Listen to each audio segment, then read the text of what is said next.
Donc nous sommes en GEC avec mon frère Nicolas sur une exploitation de 200 hectares de SAU, essentiellement en céréales.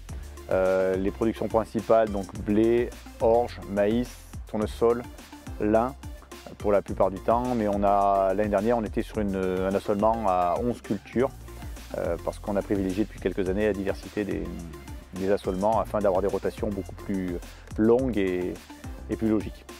Donc les types de sols sont des types de sols argilo-calcaires plus ou moins profonds.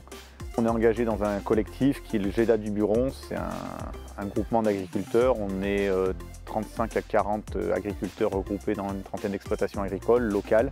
On avait arrêté le labour déjà depuis un certain temps sur l'exploitation parce que par rapport à l'érosion des sols, par rapport au travail, on avait une sensibilité là-dessus. On sentait qu'il fallait plus s'occuper de nos sols.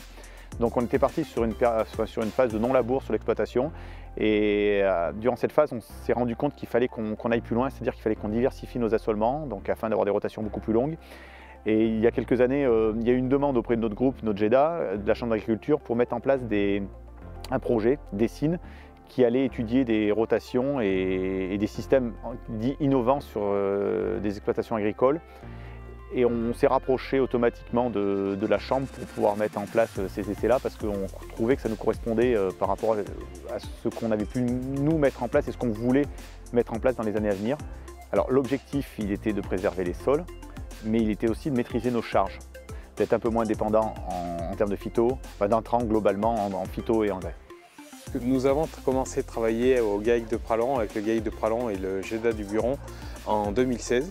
Donc nous avons vraiment mis l'accent sur la diversification du système de culture. Au final, ce sont 5 parcelles qui ont été suivies depuis 5 ans sur l'exploitation. On a mesuré la multi-performance, donc c'est tout d'abord la performance sociale, donc le temps de travail, la performance environnementale avec tous les IFT, tous les bilans d'éléments fertilisants, mais également les dépenses énergétiques et les émissions de gaz à effet de serre grâce à l'outil Cister.